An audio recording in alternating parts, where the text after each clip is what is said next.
it happened again. A Japanese miner taken to the home of a 25-year-old U.S. senior airman and allegedly assaulted. I'm really not kidding when I say again. This is actually one of the most common crimes on the Japanese island of Okinawa, which hosts 32 U.S. military bases, including the largest U.S. military installation in the Asia-Pacific region and the home of the largest combat wing in the entire U.S. Air Force. Every so often, a soldier or military contractor strolls out of one of these bases into a civilian area, sees a girl he likes, and just helps himself to her because he can. Spoiler alert, she usually ends up dead.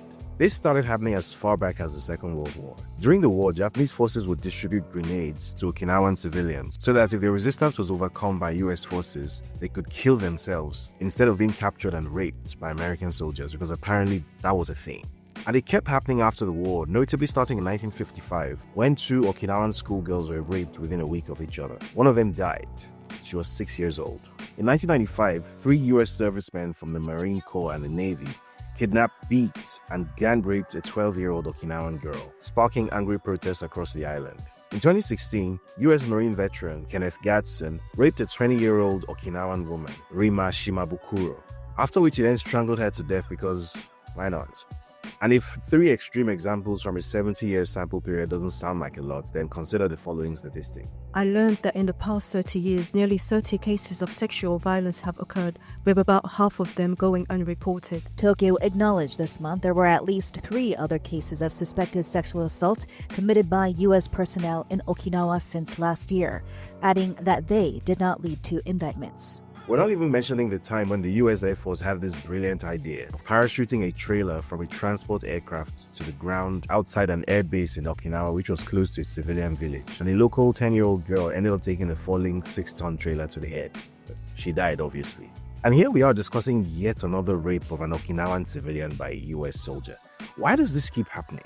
Okinawa was officially given back to Japan in 1972, so why does Tokyo continue to be so toothless and unable to do something about this? The answer to these questions is also the answer to the question, what happens to a country outside the imperial core when it hosts a permanent imperial military base?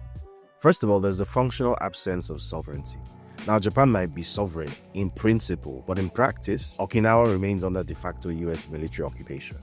Okinawa's residents have repeatedly protested and rioted and voted in referendums about proposed closure or relocation of US military installations in their backyard. No dice. Geopolitical interests of the imperial military outweigh the wishes of the Okinawan people. What we are seeing right now is the redeployment of the marine elements. But we also need to understand that the 7th Fleet hasn't left.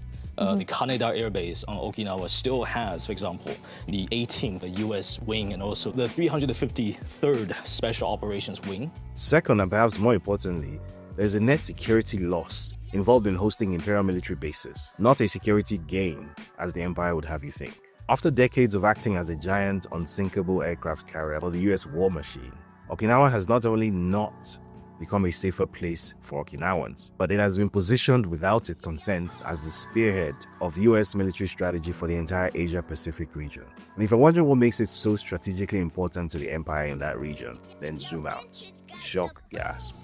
The moral of the story is, hosting an imperial military base in your country is inviting problems to quite literally fall on your head and maybe sexually assault you while they're at it. So make of that what you will.